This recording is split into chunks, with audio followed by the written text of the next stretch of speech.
Hey, hello and welcome to this Icon S New Scholarship Showcase. My name is Rehana Beiratna. I'm one of the co-chairs of the Icon S Committee on New Directions in Scholarship, and I serve as Professor and Associate Dean at the Western Sydney University School of Law. We have a wonderful book and panel featured today. The book is Sovereignty Across Generations, Constituent Power and Political Liberalism, which was published by Oxford University Press in 2023. We are celebrating this book, among other things, because it won the Icon S Book Prize last year, 2024. We have the author with us, Alessandro Ferrara, who is the Professor Emeritus of Political Philosophy at the University of Rome Tor Vergata, and also teaches legal theory at Luis University in Rome. And congratulations again to you, Alessandro, for winning the prize. We have two excellent discussants joining us as well. So first we have Dr. Mariana Velasco Rivera, who is assistant professor at the Maynooth University School of Law and Criminology.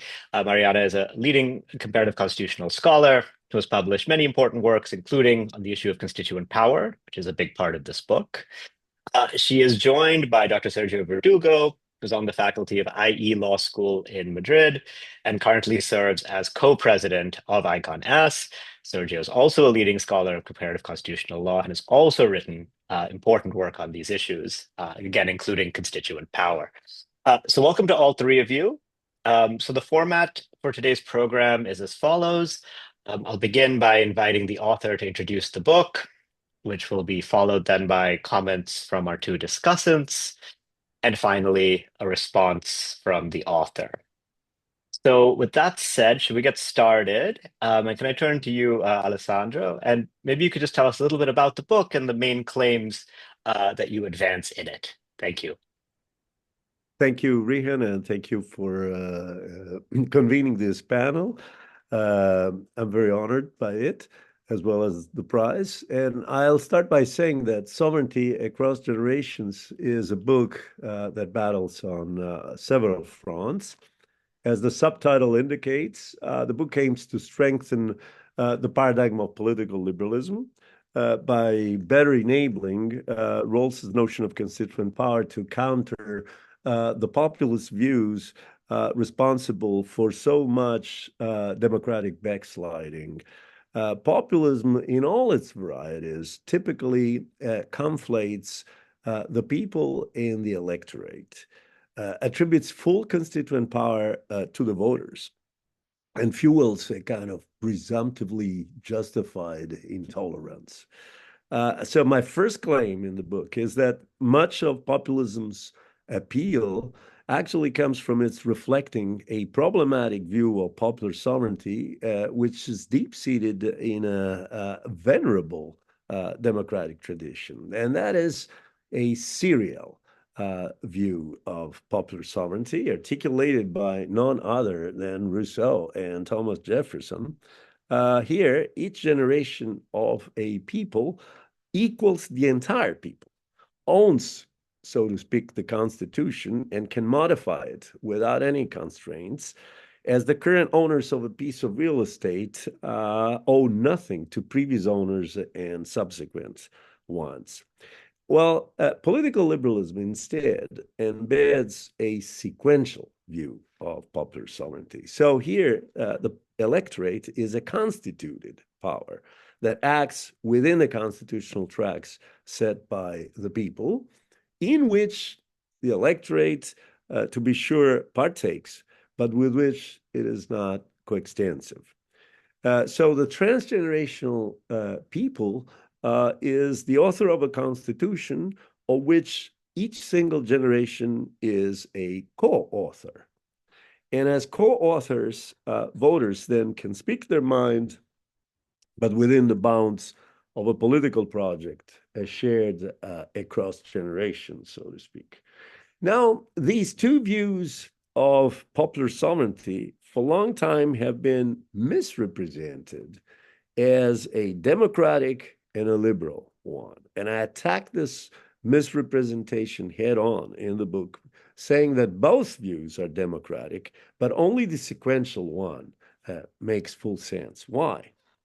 Well, because it safeguards us protects us from three pernicious implications that possibly, not necessarily, follow from the other one, the serial view, namely a wanton kind of republic prone to revolutionizing the political order, the basic structure at each generation, may reduce the Constitution actually to a kind of pleonastic amplification of what the living citizens want.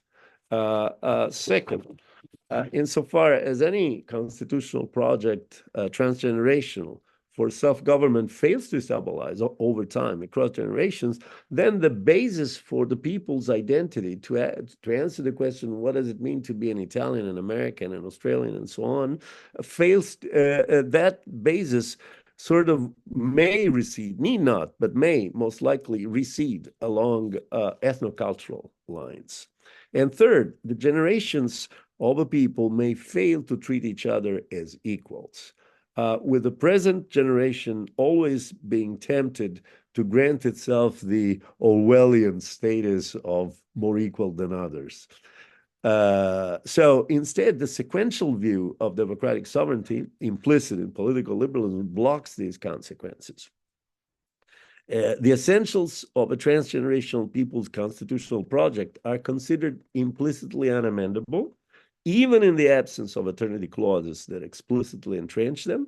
And this is Rawls's position, and I try to improve it actually by introducing the normative concept of vertical reciprocity, meaning living citizens are under the obligation to relate in terms of reciprocity, not only horizontally with one another, but also vertically to all the free and equal generations of the people. So they must not alter the constitutional essentials in any way that would make it less reasonable for past or future generations to have willed, respectively, or be willing to live within the newly amended constitutional order. Finally, in his few lines on constituent power, just a couple of pages, Rawls cites Locke, one of the few theorists who suggests that constituent power is not at all unbound, but responds to normativity.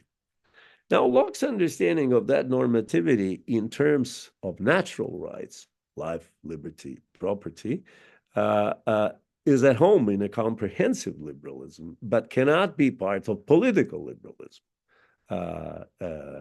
though.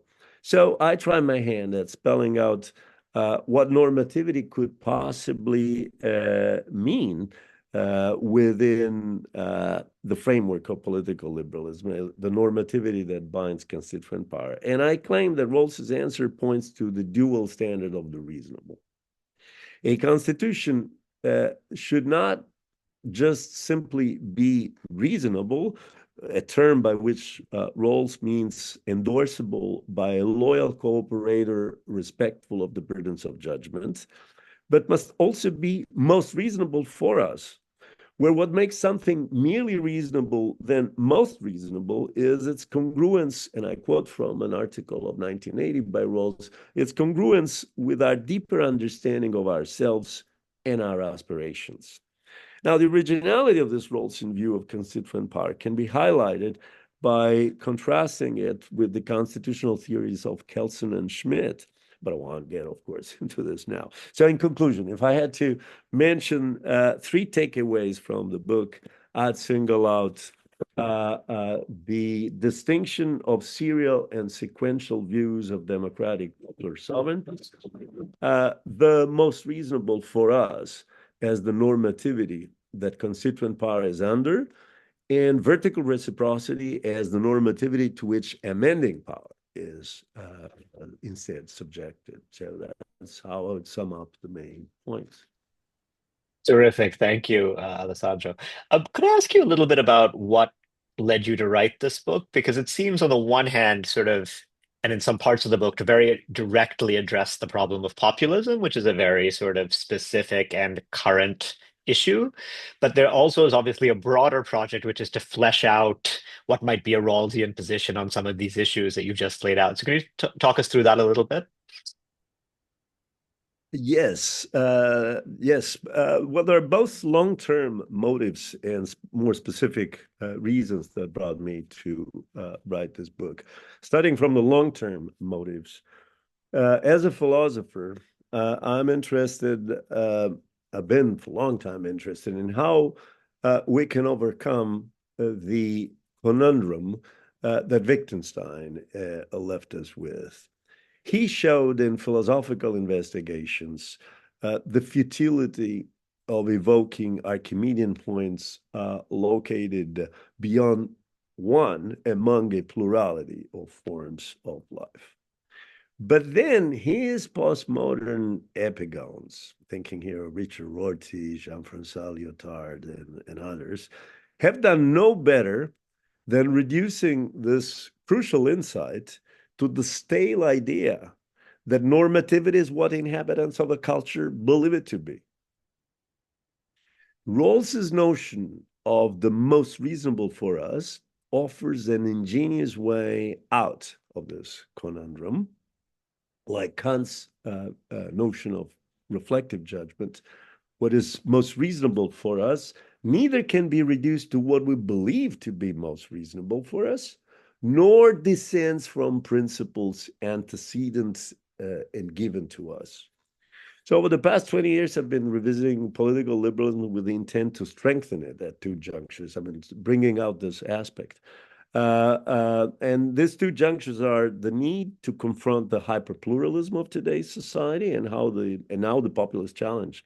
What always struck me about political liberalism is its unequal capacity to lead liberal thinking beyond a defensive, nearly conservative posture, and to generate instead a kind of critical liberalism capable of addressing more successfully, potentially, than non-liberal paradigms, the challenge of spelling out what it means for society to be free of oppression. Because it's all too easy to recite the mantra of equals living together in diversity, ethnic, cultural, religious diversity, or diversity of gender, lifestyle, sexual preference without oppression. Now, deconstructionists, post-colonial theorists, theorists of recognition often emphatically do so, but when it comes then to specify concretely which institutions should form the basic structure of such an oppression-free society. When it comes to the nuts and bolts of the legitimate exercise of coercive power, no one detailed better than Rawls what it means for a just society of diversely minded equal citizens to last over time across generations without oppression. So these are the motives that led me first in force of the example to focus on this standard of the most reasonable for us, then in the democratic. This standard imports. The great thing is that it imports within the realm of political and legal theory the exemplarity-based notion of normativity on which Kant in his critique of the power of judgment and then later on Arendt had much to say.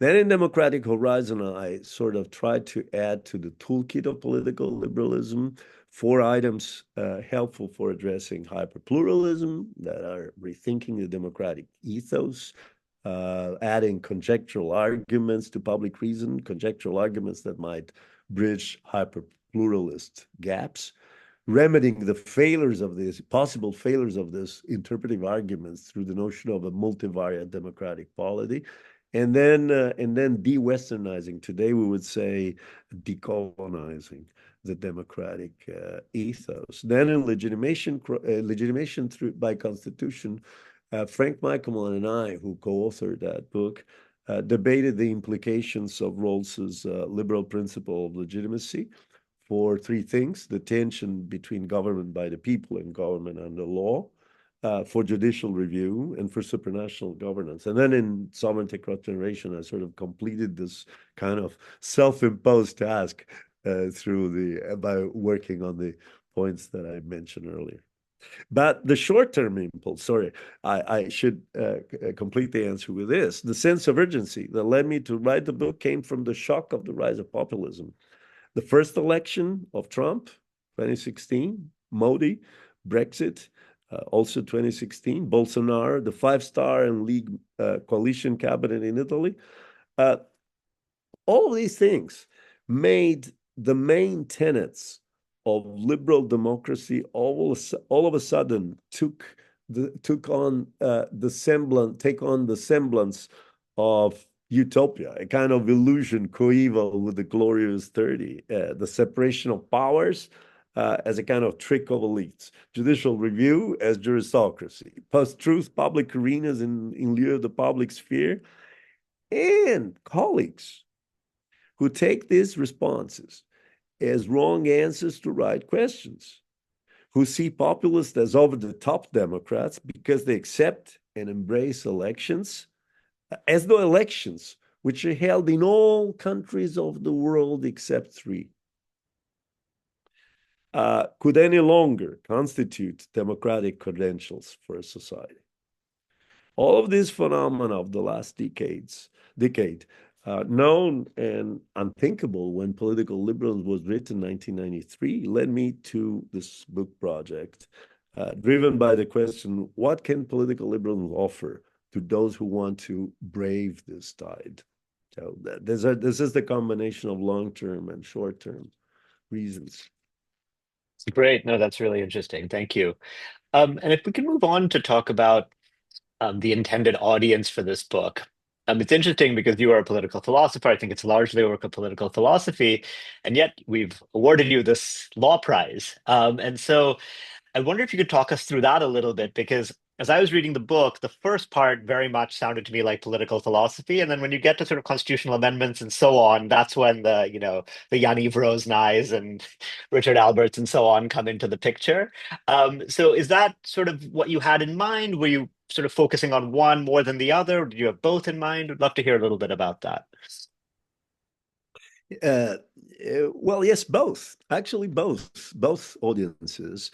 And of course, this is a book written with an academic readership in mind. But it's meant for colleagues in legal, constitutional, and political theory. And in fact, the responses are coming from both sides. I wanted to take a stance in favor of the relevance of Rawls's political liberalism for constitutional and legal theory, and also to highlight his uniqueness among liberal political philosophers in taking up this notion of constituent power, which is unique. I mean, Habermas, Ronald Dworkin, to just mention two germane kind of liberal theorists, they kind of stay away from it.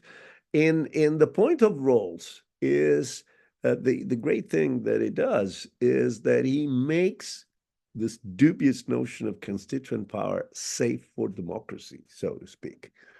But also secret ambition is buried down underneath these pages when you think of intended audience. And that is to work out an argument that then we academics can then translate into a language and an imagery that can truly engage the populist constituencies that vote for Trump, for Le Pen, for Orban, for Modi, and delude themselves as being defenders of real democracy as opposed to elitist democracy. And you could work out an argument which addresses one of those voters by telling him or her, you may attack judicial review, but you do understand certainly the ludicrousness of a soccer game with no referee, in which the decision whether a foul has been committed, and if so, which sanction it deserves, is left over to the players or to a negotiation between the coaches, or worse, to acclamation from the tiers of the stadium. Why can't you then understand that the constitutionality of legislation cannot be left for legislators organized in parties and their voters to determine? So it's both audiences, the scholarly but also working out an argument that can be translated in terms accessible to a wider audience. That actually dovetails very nicely with my next question. which was about the methodology and approach. So did you start out sort of wanting to make that kind of accessible book, or is that something that sort of came up sort of as you were working on it, and sort of took this broader lens? Yeah, it came along the way, but the intent was not to actually give but to give the argument for the broader usage, but the concepts that can be then translated. So as far as methodology, given that I basically deal with Rawls and other authors' contributions to political philosophy and legal theory, my methodology has been an interpretive nature, with special attention paid to the overall systematic priorities pursued by Rawls, by Kelsen, by Schmidt, by others, and with a strong comparative bent. And so far as legal texts, especially constitutions, have been playing a role in this comparative approach. My interpretive angle has generally been informed by a structurally minded and balancing approach.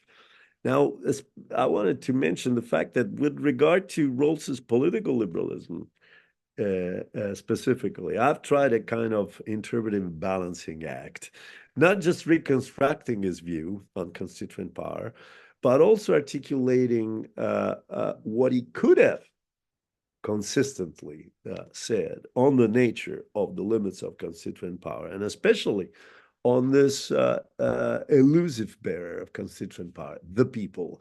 Rawls has an interesting, groundbreaking political conception of a person as the single individual agent. He doesn't have a political conception of a people, the author of the Constitution, the holder of democratic sovereignty. So that's chapter 4 in the book, trying to build a Rawlsian, if not Rawls's, a Rawlsian view, political conception of the author of the Constitution and subject of democratic sovereignty.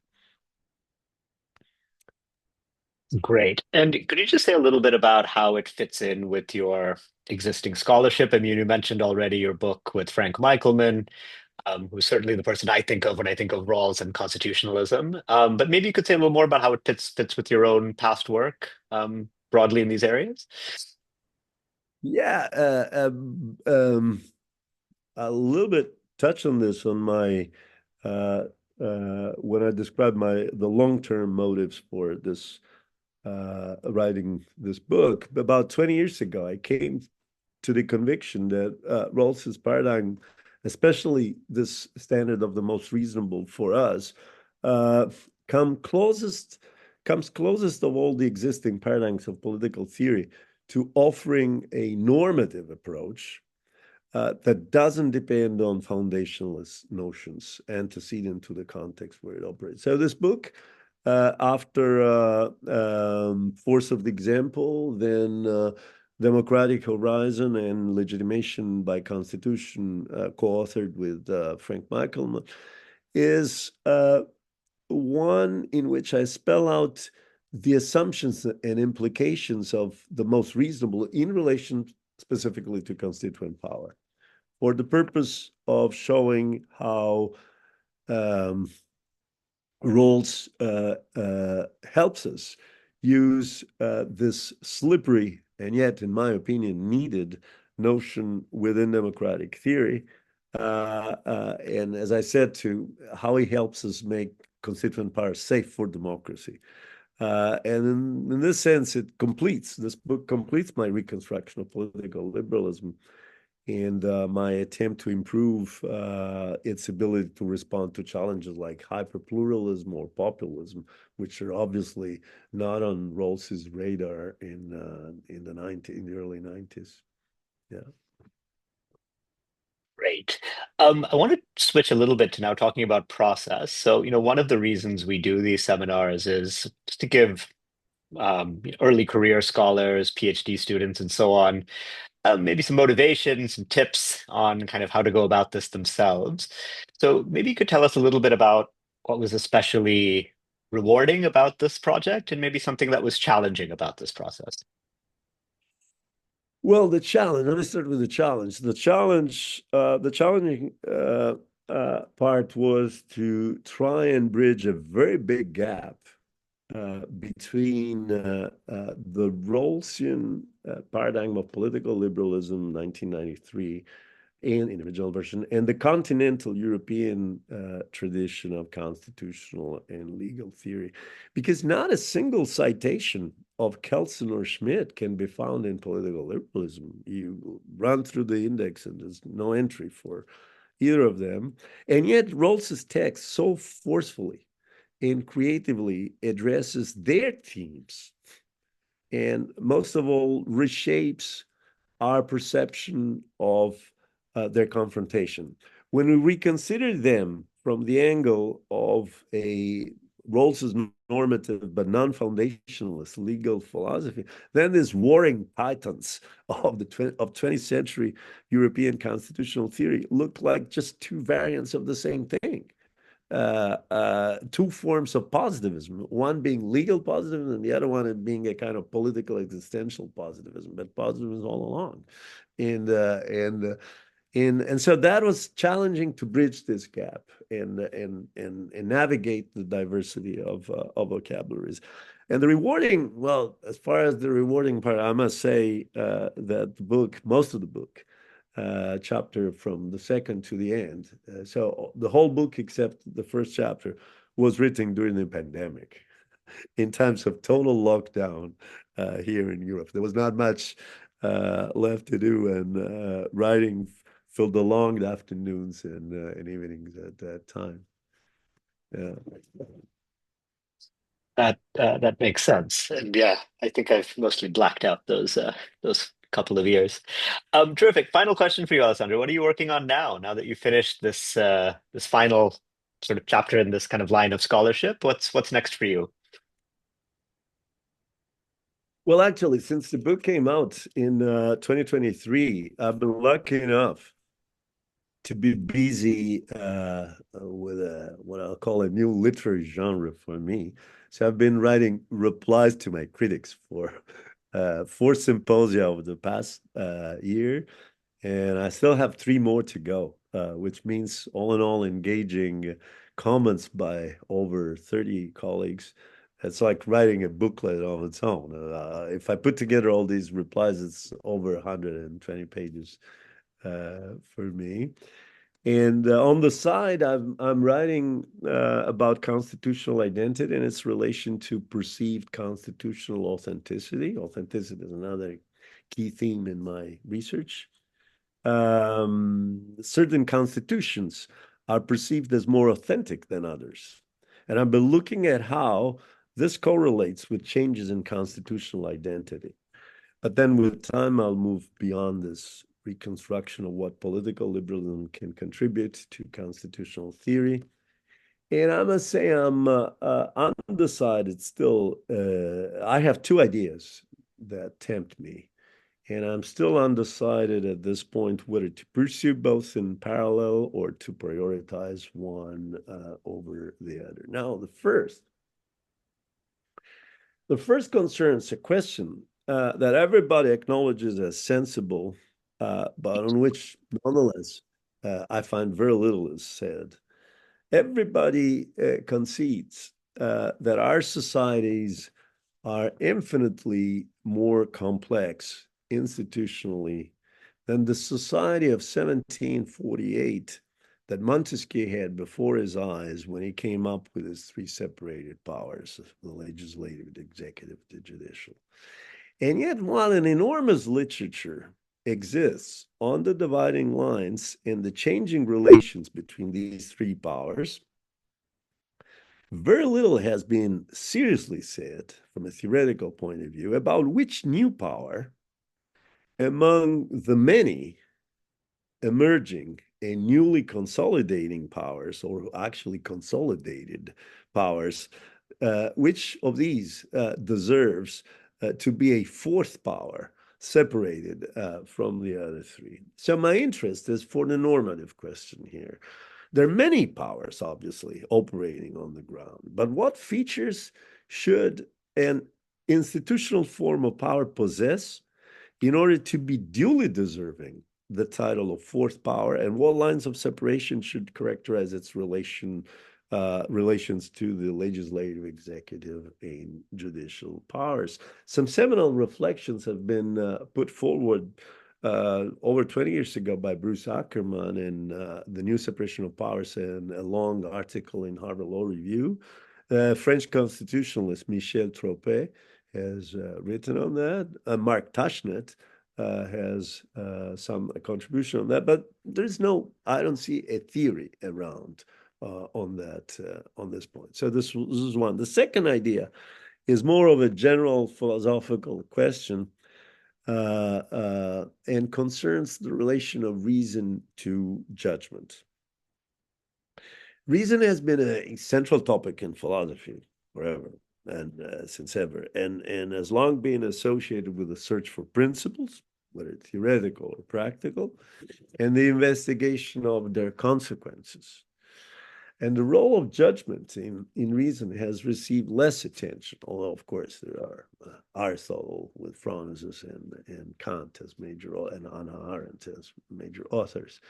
But on the whole, less attention. Judgment meaning by that the faculty of mediating general constructions of the mind, what Kant would call universals.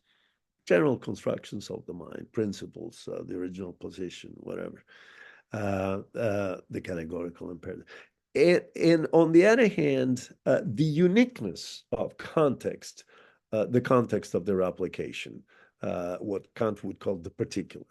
So how you bridge that gap in a singular normative and yet cogent synthesis, so generating an ought. Now, judgment looks crucial if we move from a speculative to a deliberative notion of reason, of which Rawls's public reason is perhaps the most renowned example, but it's just one incarnation of the embodiment of public deliberative reason. And deliberative reason and its standard of the most reasonable for us seem to presuppose then a kind of attitudinal background different from speculative reason. Epoche for speculative reason, total detachment, and instead involvement for deliberative reason. You have to be part of the scene. And a different relation to temporality.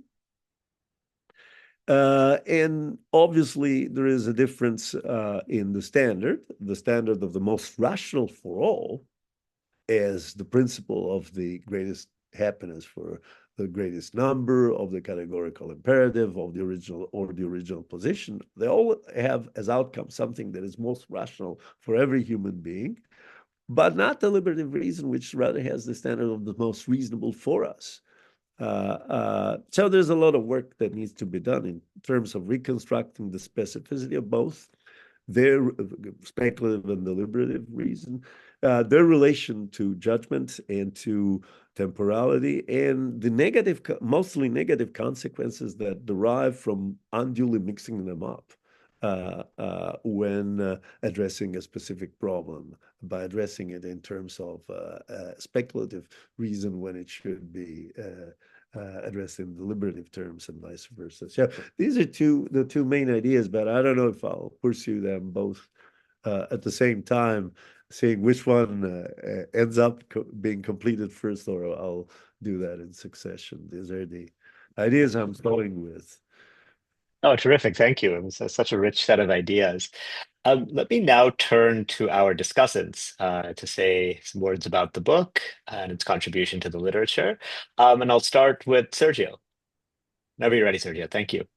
Yes, thank you very much. So first of all, thank you, Rihan, for putting together this panel, and for Mariana also to joining it. And particularly thank you to Alessandro for sharing his book and his ideas with us. Congratulations, Alessandro, on the Icons Book Prize. I think it's very, very well deserved. Even though it's not an easy book to read, it's not a light book. I think it is an outstanding book. It's original, and I think it's important. The argument it makes is important. That's why it's generating so many symposia around it.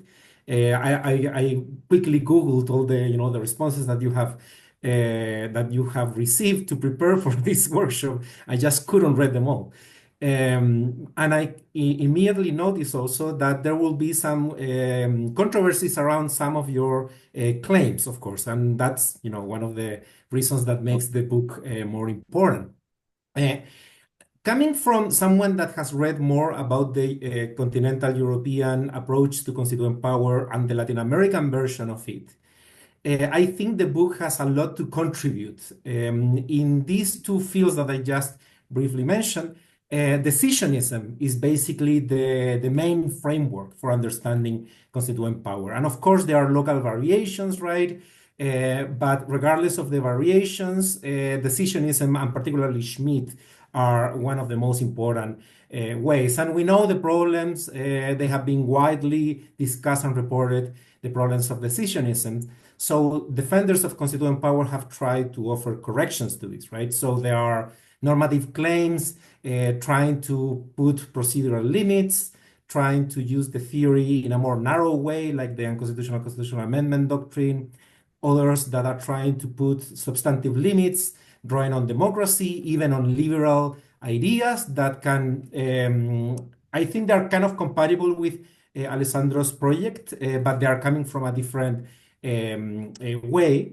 And then you have new attempts, right? Like Hans Lindahl's and Martin Laughlin's ideas that try to transition into a more dialectic or reflexive theory of constituent power. But those ideas are not decisionist, right? And those ideas are also not intergenerational in the way Alessandro Ferrara presents it. And then you have, the local scholars that people know a lot, like Mariana has written a lot about Tena, for example, in Mexico. Mortati is very important also in Italy, but none of them are doing what Alessandro is doing. But nevertheless, what Alessandro does is still intuitive, because the idea of having an intergenerational focus is known in constitutional theory, like the work of Stephen Holmes, Christopher Gruber, and several others that have used it. The idea of dividing the work across generations and so on are very, very important, even though those works in mainstream constitutional theory have not used the idea of constituent power, right? So recovering the idea of roles in this context, I think, is particularly important. And even though I think it's novel, it's also very intuitive, right? So it invites us to abandon, and I agree with that project, to abandon decisionism. But the first concern is what is left of constituent power, right? Why do we use the term of constituent power in the first place to describe this?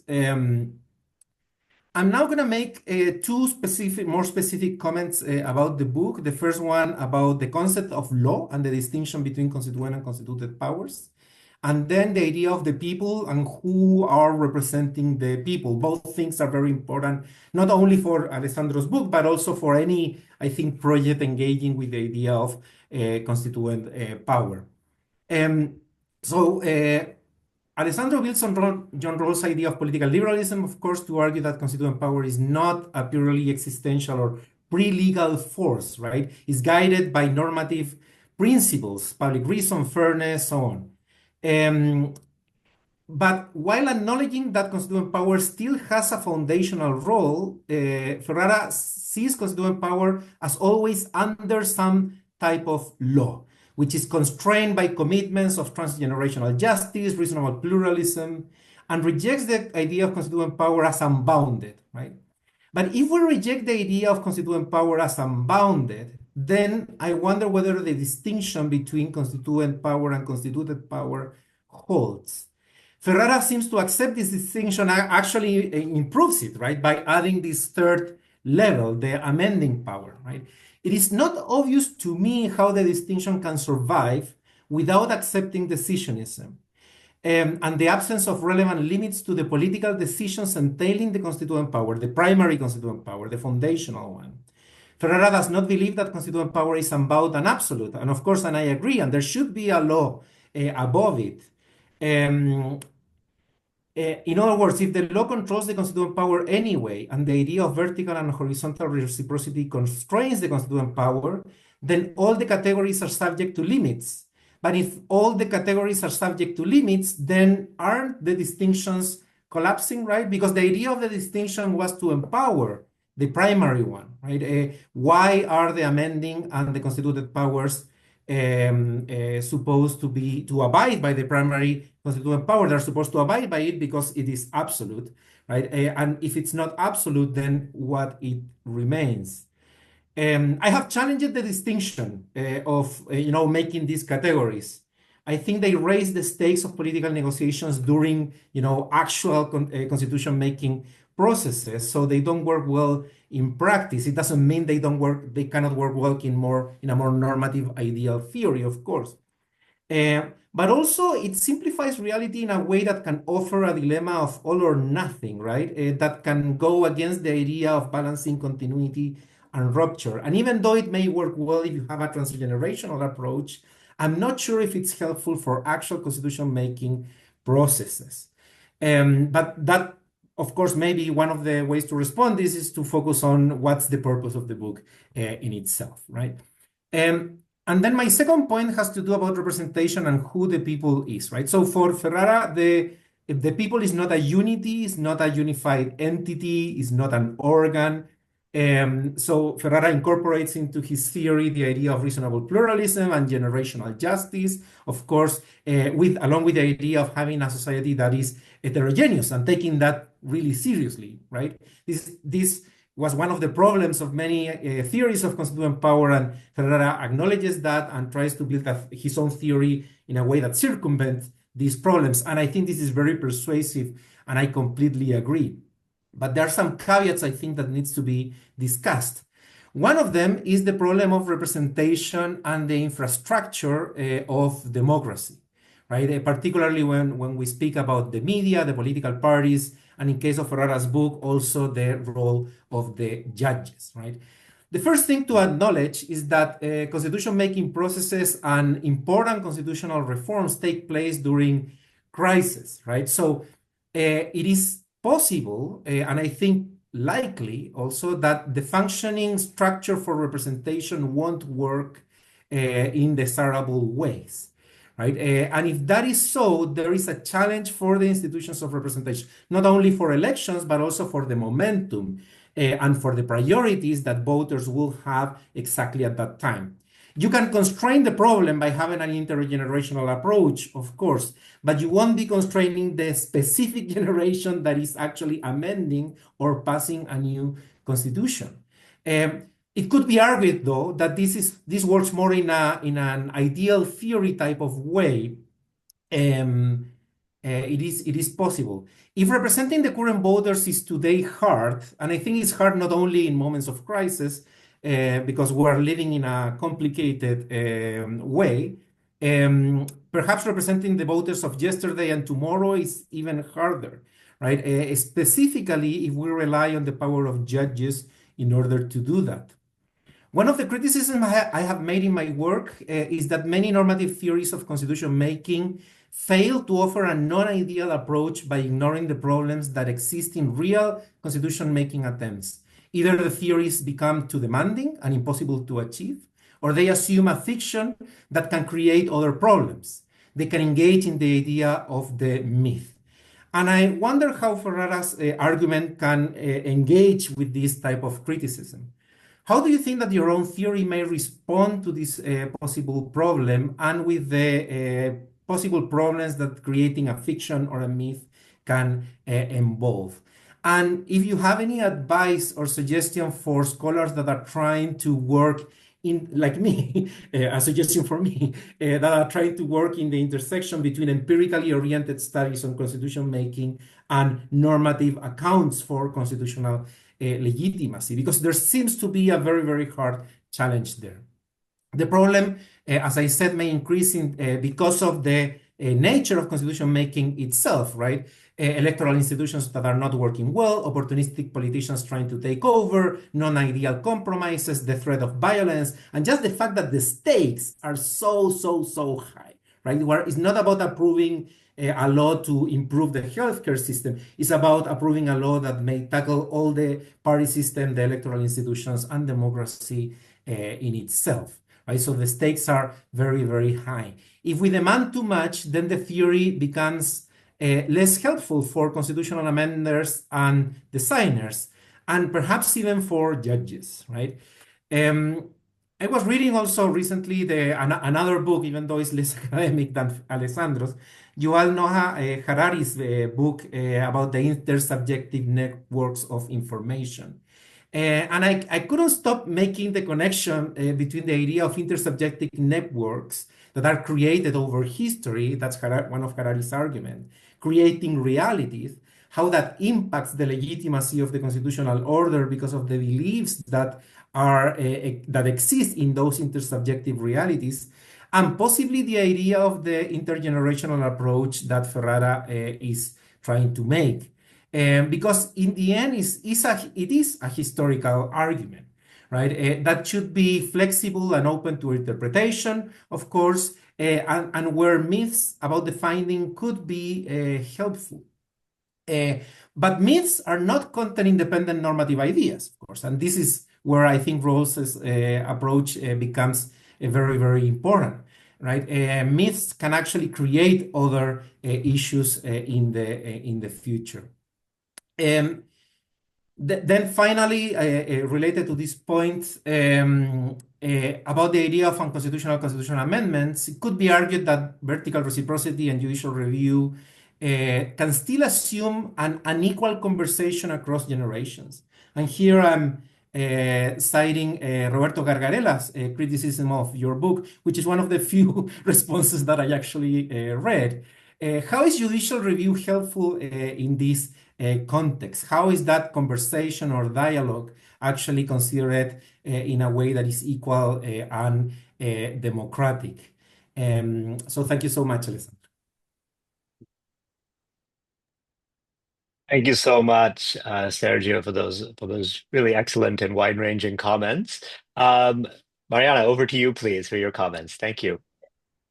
Thank you. Thank you, Rehan, first for inviting me to have this conversation. It's always a pleasure to share academic spaces with you and Sergio. And I'm pleased to meet Alessandro and have the opportunity to read, have had the opportunity to read this book.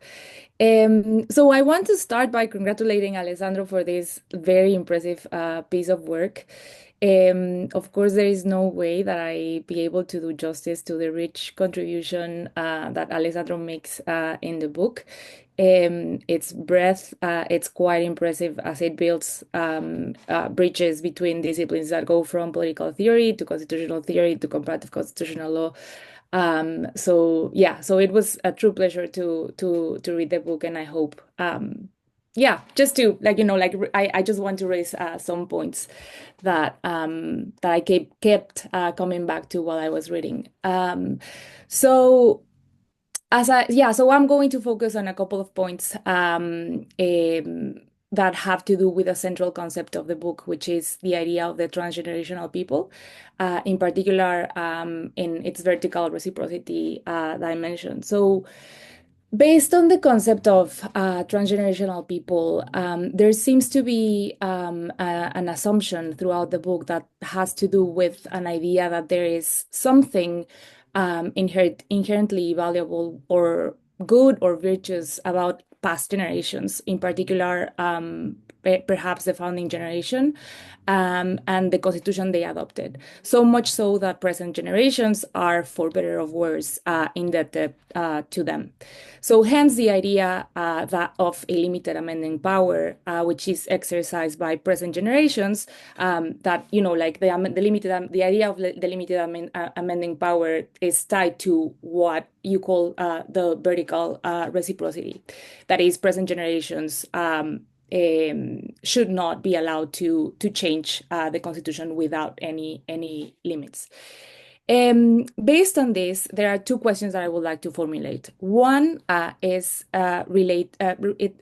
to what exactly binds the transgenerational people together, or what makes the transgenerational people, and two, why do we generally assume that present generations, or why should we assume that present generations owe anything to past generations? related to my first question, that is what makes the transgenerational people the transgenerational people. In chapter 7, so Alessandro says, and I'm quoting, in what conditions, so he asks, in what conditions can it legitimately be stated that the will of the electorate counts as the will of the people? And part of the answer that is given there says, and I quote, the will of the electorate can never be directly equated with the will of the people, except at the inaugural stages of new polities, when the same generations have ratified the Constitution and still live under it. So this statement, of course, makes sense according to the distinction that Alessandro makes between the parts of the people with and without agency, that is past and present generations, the present generation being the electorate. However, the question is if in that founding moment we can actually equate the will of the electorate with the will of the people. Because even in those founding moments, the drafting of constitutions are inevitably confined to smaller, self-interested groups or elites. Examples go from the U.S. Constitution to the most recent attempts to adopt a new constitution in Chile, for example. So that is to say, I think that not even in the founding moments is possible to equate the will of the people to the will of the electorate, because all constitution making and amending processes in practice are by their very nature going to be imperfect. So even in those cases involving referendums. So that is, it will never be possible to perfectly capture the interests, values, and beliefs of a given community. So if this is the case, and in principle there is nothing that makes the founding generation in any way special or different from subsequent generations, what exactly binds them together? In other words, what makes what makes the transgenerational people the transgenerational people?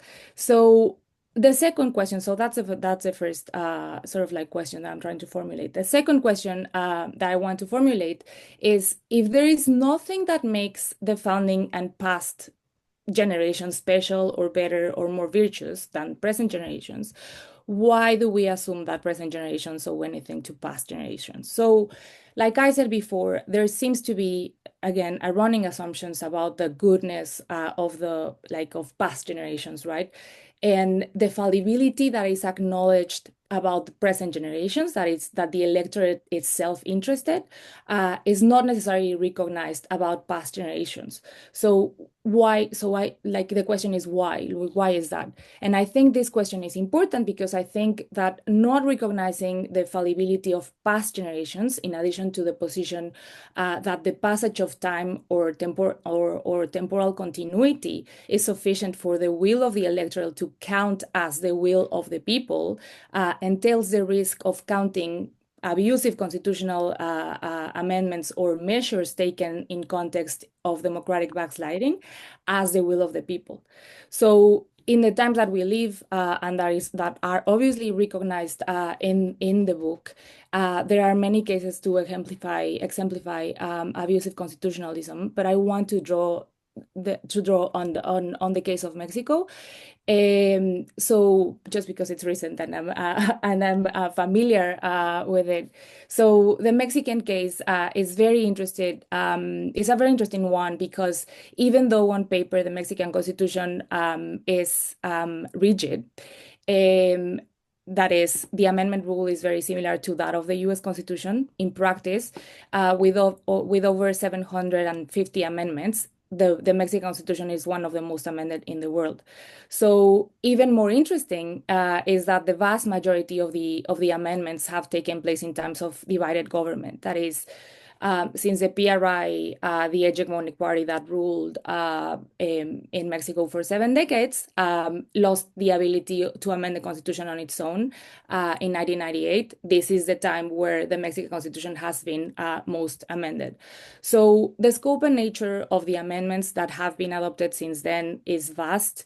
Some have been reasonable and necessary, but others have been also questionable and problematic, such as, for example, an amendment that was passed in 2005 before the ratification of the Rome Statute an amendment. So an amendment was passed to conditionally accept the jurisdiction of the International Criminal Court. That is, the amendment gives the power to the president to decide on a case-by-case basis whether they accept the jurisdiction of the ICC, something that the international treaty does not allow. But still, that amendment was passed before ratification. Another example is a constitutional amendment that was passed in 2011 to strip the Supreme Court from its jurisdiction to adjudicate specific grave human rights violations. So, given that these amendments were not challenged in any way, are we to interpret that they count as the will of the people? It's been like, for example, the one that was adopted in 2005. It's been it's been 20 years by now, and it simply went, so to say, unnoticed. The thing here is that, as a general matter, most amendments, not only in Mexico, would go unchallenged. So the question is, if in addition to the temporal continuity, that will be enough to consider any amendment or any change to count as the will of the people. So that's a point regarding amendments that go unchallenged, right? So the question now gets a bit, I think it gets a bit more complicated when constitutional amendments are constitutionally challenged, but the Supreme Court, for whatever reason, refuses to review its constitutionality. So Mexico in 2024 offers also an instructive example of this. So last year, Morena, the party in government, and its allies passed a constitutional amendment that, in a nutshell, seeks to politically capture the judiciary. So among other things, the amendment introduced the popular election of all federal and state judges and introduced a tribunal of judicial discipline that will likely serve as a control mechanism to punish unaligned judges. Naturally, this amendment was rejected by large sectors of the electorate, and plenty of constitutional challenge against it were brought to the courts. Yet, to make a long story short, the Supreme Court did not review its constitutionality. So, consequently, the amendment is and will remain part of the Constitution for the foreseeable future, and therefore will be subject to the passage of time, or would be subject to temporal continuity. So say that Morena remains in power and is able to maintain its coalition for 2-3 decades. Does that mean that we should count what they did in 2024 as the will of the people for not having been, changed or, effectively challenged or successfully challenged, and therefore we should understand it as it being tacitly accepted by subsequent generations? Will we be bound to count that amendment as the will of the people? And if so, how do we grapple with the fact that parts of the electorate, big or small, rejected but weren't heard? So those are my 2 points / questions. Once again, thank you very much, and congratulations, Alessandro. Thank you so much, Mariana. And when one organizes a panel, of course, you want outstanding commentators like you, but what you also hope for is that they'll both make different comments and not say the same things. And you both really did that perfectly. So thank you.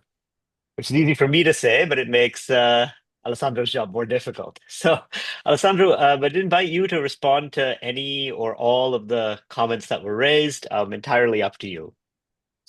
Absolutely. Thank you. Thank you very much to both, and thank you also for the kind words you both said about the book.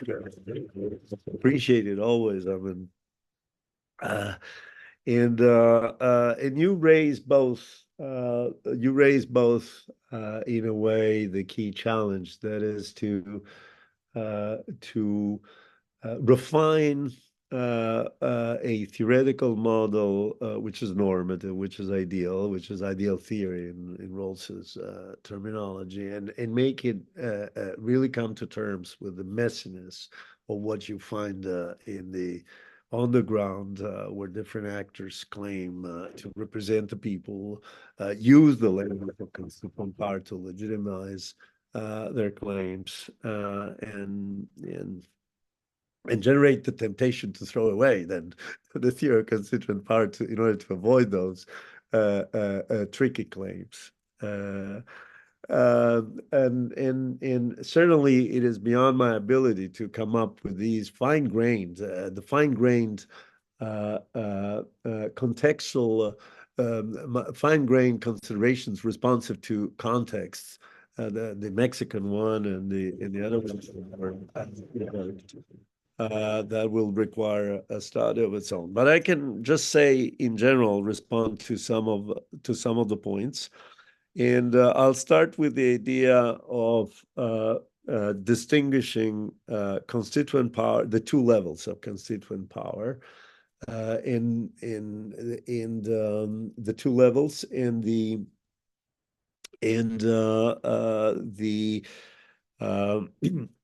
in how they respond to, and my response is that they basically are still different from constituted power in the sense of the nature of the normativity they're under. And this is the key. So constituted powers are because they respond entirely to normativity. They have no power to create new normativity except in limited realms. And then amending power has to be above the Constitution, otherwise, definitionally, could not change the Constitution, like constituted powers are prevented from changing the Constitution. So in some sense, must be above, but partially above. So within tracks that are set by the first level constituent power. Now, the tricky thing is, and this was one of the challenges, if this power is supposed to be under law, not under the law, because the law is something that is made by a power, but under law in the general sense of droit, derecho, recht. In that sense, I take the expression from Frank Michelman, who had a wonderful article 20, 30 years ago, always under law, question mark, referring to the constitution-making power. Well, that law does not make it a constituted power, just so blurring the distinction between constituent and constituted. It doesn't do that, because that is a kind of mediating point between general normativity that applies to every exercise of power and the features of the context. So it's a normativity. That somehow speaks to the identity of the holder of that constituent power. The idea is a Rawlsian idea, but it goes back to Rousseau. If you think of the legislator in the second book of the Social Contract, the legislator as someone who advises the people about which laws, constitutional laws, to frame, he, according to Rousseau, is not supposed to bring to the people's attention laws that are good in themselves, meaning antecedently and independently of the people who are to be then living under those laws, but laws that are good for the people. Don't constitutionalize. So the message is, don't constitutionalize the categorical imperative or stuff that is beyond your reach, that doesn't somehow reflects who you are. So that point of mediation somehow makes the first level of constituent power be under some normativity, but which is a normativity that depends also on who the holders are. And I think that saves the distinction, somehow preserves the distinction that we want, the distinction between the power to articulate a project and to act within the project and possibly modify it, or entirely to implement that project, which is what constituted powers, judicial, executive, and legislative do. So formulating, amending, contextualizing it, and implementing it. That's the three aspects that to me, are clear enough to justify the continuing use of the term. Then, of course, there is a problem of who represents this first level constituent power. And there is a problem of having an ideal theory that may demand too much of authors, of actors. And I think the problem of who represents this transgenerational people, it has to be an institutional segment that somehow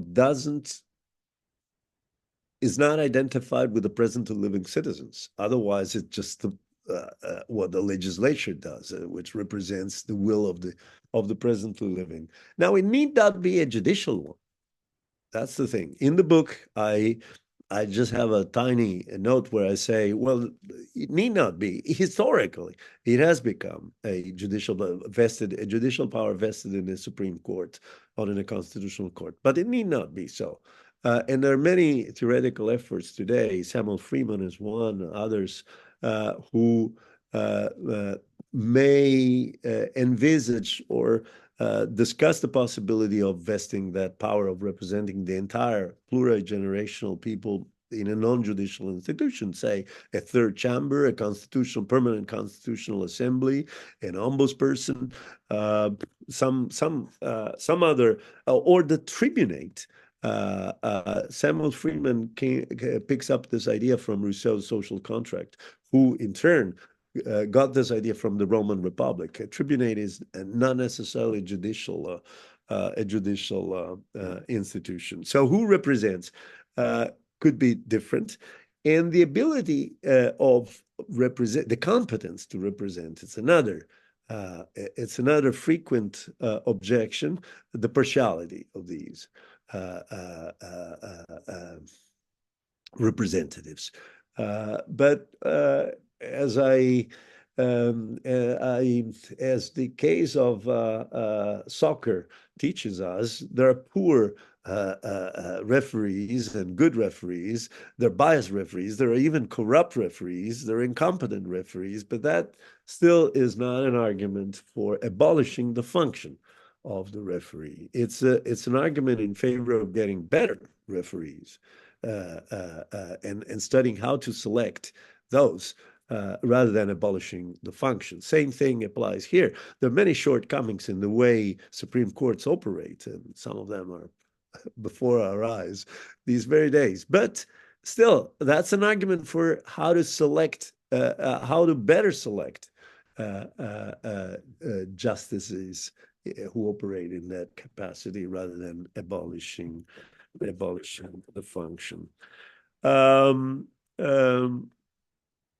And judicial review in that sense equalizes generations in the sense that monitors the fact that no one is given more than its share.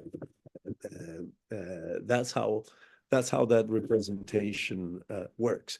Notice that we have in our everyday language the term statesman, kind of sexist, should be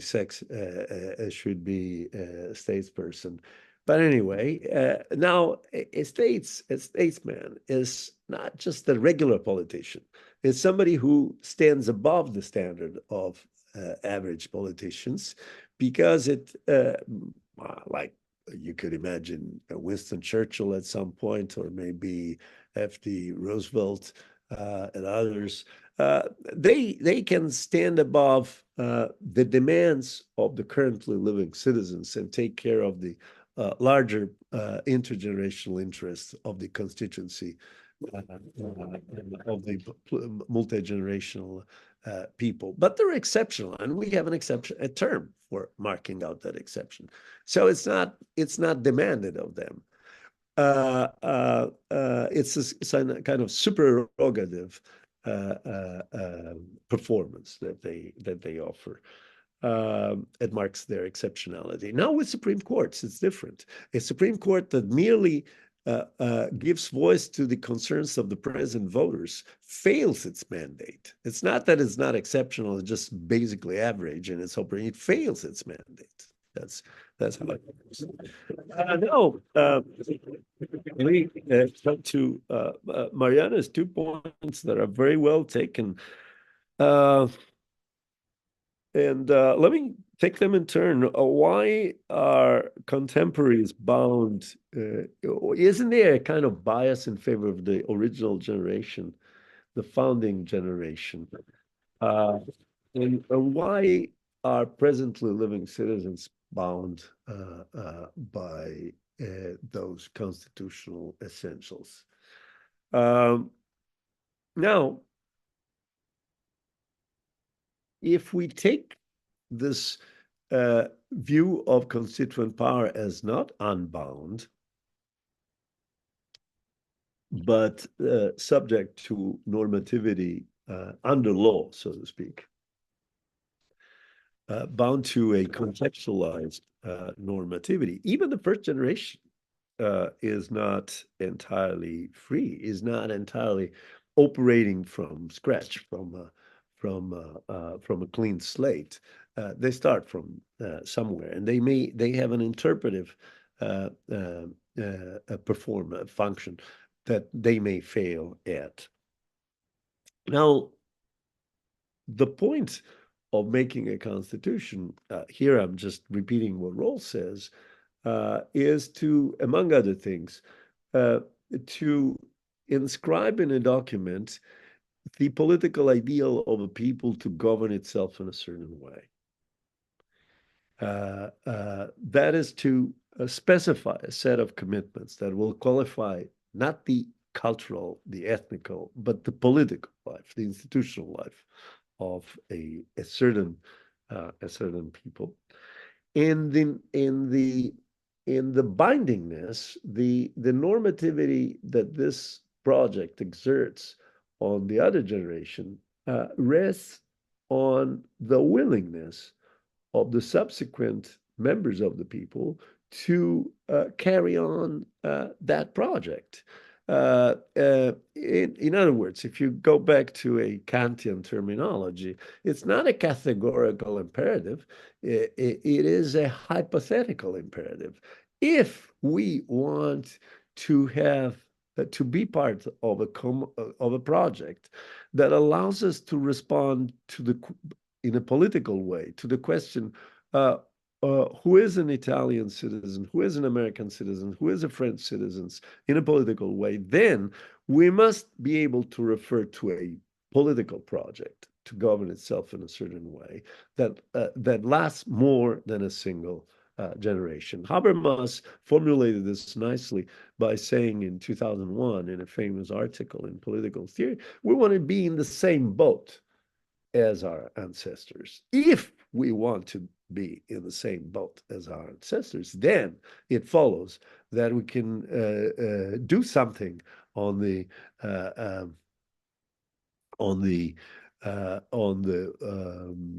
modify certain aspects of the project, but not the essentials one. Otherwise, we would fail at that continuity. So, if we want that, then it follows that normativity, that the commitments made by the early generation are binding on us.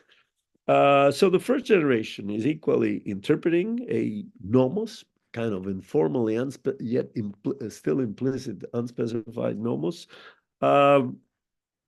It also depends itself on the fact that the subsequent generations sort of take up those commitments. In the book, I have an example about something minor. It's not so dramatic, but it's the 18th Amendment to the Constitution of the United States establishing prohibition. There were some challenges. I don't know exactly the details, but no one said that the Supreme Court never said that it was unconstitutional or contradicted the will of the will of the people. So it lasted. But then in 1933, 14 years thereafter, the same constituency largely said, no, enough with prohibition. And by the 21st Amendment repealed the 18th Amendment. So aside, it's not just a matter of non-contradiction there, but it's also the bindingness of a project comes from the fact that the subsequent, the followers, those who comes after, actually do take up that. And it may be that the first generation of a people sets up a project that then fails to be continued by subsequent generations. And theory cannot predict that. That's a space, a kind of intellectual, mental space that we have to leave up to empirical history. Okay. And how do we know that the second aspect of Mariana's questions I found very interesting? Because the idea is the presently living citizens formulate via amendment for a proposal for changing, updating the original project, and they may do so in a formally impeccable way, or in a dubious way. And for instance, Bruce Ackerman has a theory of unconventional amendments. Unconventional adaptation, meaning that every major amendment that created a new stage in the history, a new transformation in the constitutional history of the United States, rested on some kind of rupture, some kind of amendment that over time got accepted. So then we have really the interface between theory in a normative sense and an empirical investigation of when there is enough evidence for saying that the amendment has not been imposed on the will, but has been actually accepted. And there, I think the context is crucial. Context is crucial because the theory is neat. The theory would say, like political liberalism, the Supreme Court or a high court is vested with the authority to say what the Constitution says. But then the addressees of that pronouncement, the voters, the people, and the other constituted powers still have the leeway to reject that interpretation.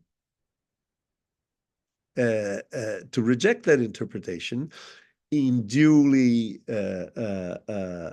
legitimate terms, namely by filing new cases, new suits with the courts, or just activating the mechanism for formal rejection of an amendment. That's clean and neat, but that's the pure theory. Then in practice, if it is so difficult to challenge that judgment, that pronouncement, to mobilize whatever it takes to set up a counter amendment to correct a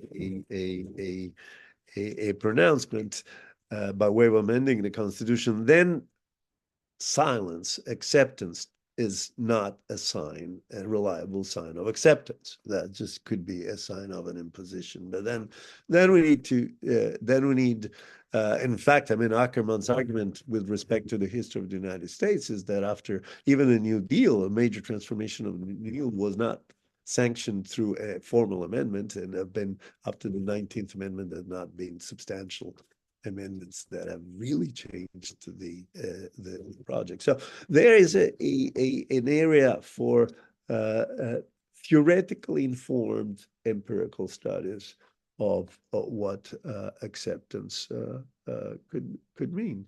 But I'm sure I've left many things out. Of what I thank you again for the richness of all your comments. Thanks, Alessandro. That's terrific. I'm conscious of time, so I think we should probably wrap up at this point. Let me thank you very much again, Alessandro, both for this wonderful book and for your sharing your thoughts today. I'd like to thank Mariana and Sergio, who unfortunately had to leave us a little early for their comments. Um, and yeah, thank you both very much. Thank you. Thank you so much. Congratulations again, Alessandro. Thank you, Mariana. Thank you, Rehan and Sergio in absentia. And it's been very nice.